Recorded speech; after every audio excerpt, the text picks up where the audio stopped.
Menyusuri Pulau Mas, tempat petilasan Ratu Laut Utara. Selama ini kita hanya mendengar cerita legenda dari Nyi Roro Kidul yang dikenal sebagai Ratu Laut Selatan, tetapi ternyata di sepanjang Pantura pun ada legenda Ratu Laut Lor Utara. Cerita tentang Ratu Laut Utara pun berbeda-beda antar satu daerah dengan daerah lain di sepanjang Pantura. Indramayu yang memiliki garis pantai yang panjang, ada cerita menarik tentang keberadaan Ratu Laut Utara tepatnya di daerah Pulau Mas, Desa Cantigi Kulon, Kecamatan Cantigi, Kabupaten Indramayu. Di tempat ini ada sebuah petilasan yang dipercaya masyarakat sekitar adalah persemayaman Ratu Laut Utara. Untuk mencapai tempat ini, pengunjung dari arah Jakarta sebelum jembatan Pasar Bangkir menuju jalan ke arah Rambatan yang melingkari di bawah jembatan terus menuju Cantigi kemudian belok kanan. Nanti ada warung agak besar, tinggal belok ke kanan masuk ke arah tambak, nanti ada tulisan petilasan Pulau Mas dan sudah terlihat rumah kecil tempat tersebut. Cerita tentang keberadaan tempat ini pun berbeda-beda. Kami mengutip salah satu cerita dari sang juru kunci saat ini yakni Pak Durga. Diceritakan pada zaman dulu kala ada seorang raja Jipang yang memiliki anak bernama Darini. Dia adalah seorang waria karena memiliki sifat seperti laki-laki dan juga perempuan. Sang anak raja tersebut mengalami sakit yang sudah lama tetapi tidak sembuh-sembuh. Sudah berobat ke berbagai tempat tetap saja tidak sembuh-sembuh. Hingga akhirnya dia membuat sayembara, barang siapa yang bisa mengobati anaknya, kalau pemuda akan dijodohkan dengan anaknya, kalau sudah dewasa akan dijadikan bapaknya, kalau perempuan muda akan dijadikan saudaranya, kalau perempuan tua akan dijadikan ibunya.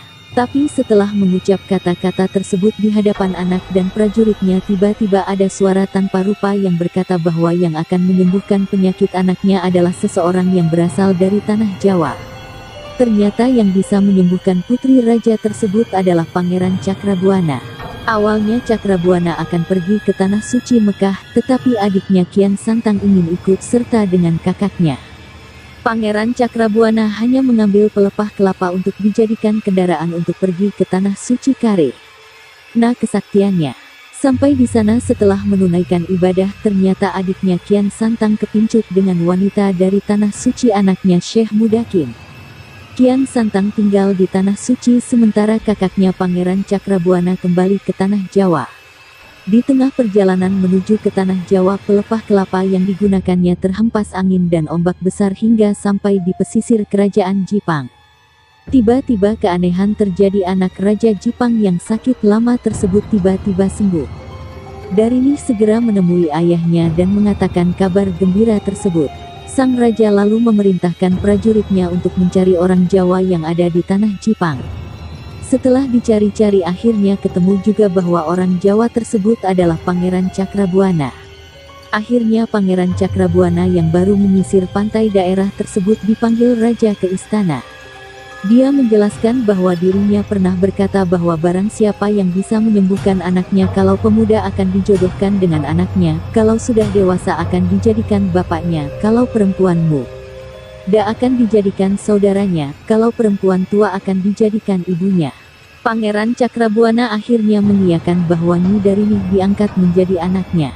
Tetapi Nyi Darini berganti nama menjadi Nyi Panonsari. Dia memohon izin kepada ayahnya ingin turut serta ke Tanah Jawa. Ayahnya sudah mengingatkan bahwa Tanah Jawa masih belum seperti di negerinya yang sudah ramai, di Tanah Jawa masih hutan dan sepi. Tetapi karena tekadnya sudah bulat, dia akhirnya ikut dengan Pangeran Cakrabuana. Sebelum berangkat ke Tanah Jawa, Raja Jipang memberikan berbagai bekal untuk anaknya. Sang raja dibuat kaget ketika Pangeran Cakrabuana akan kembali ke Tanah Jawa hanya menggunakan pelepah kelapa saja. Setelah sampai di Tanah Jawa, Panonsari tinggal dengan ayah angkatnya Pangeran Cakrabuana.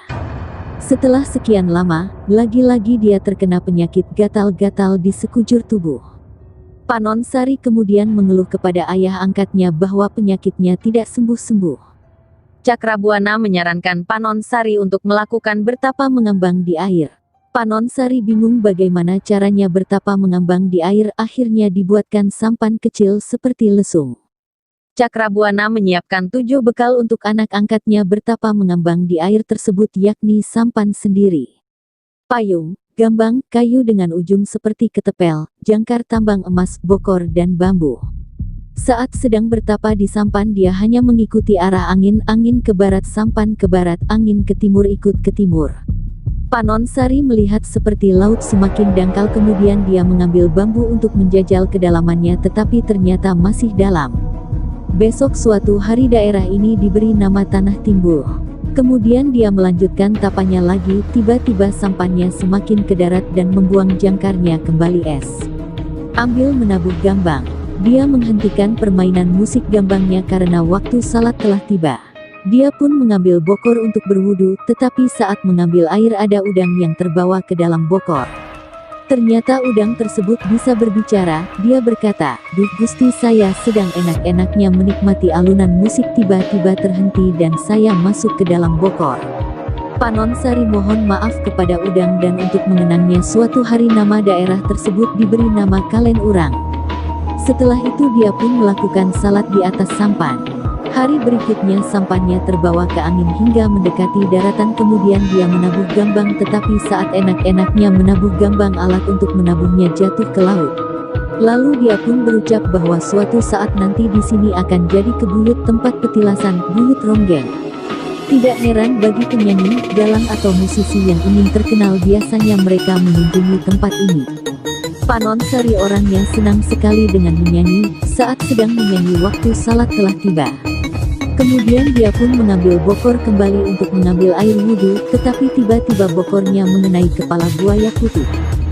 Buaya putih ternyata bisa berbicara dan berkata, "Saya sedang enak-enaknya mendengarkan lagu dari putri, tiba-tiba terhenti dan sesuatu mengenai kepala saya."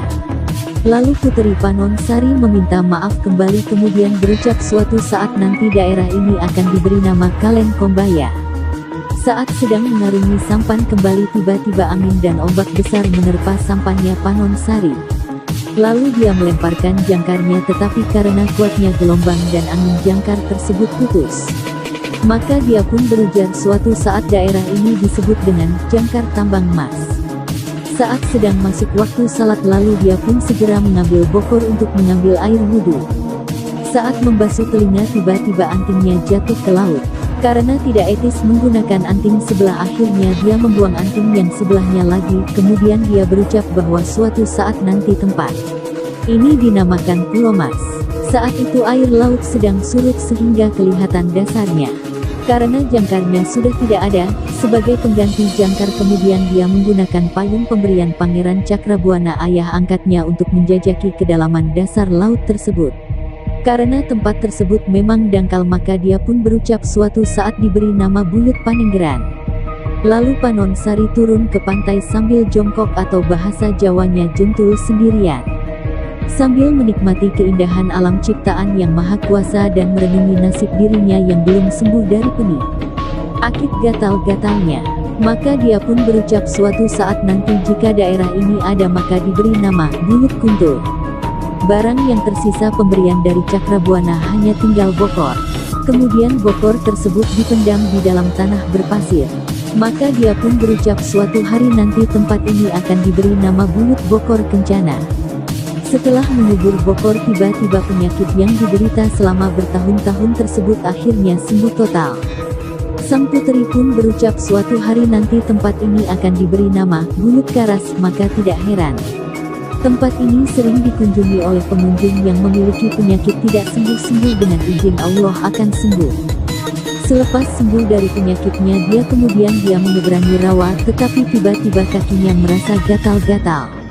Sang puteri pun becap suatu saat daerah ini diberi nama Rawa Gatel.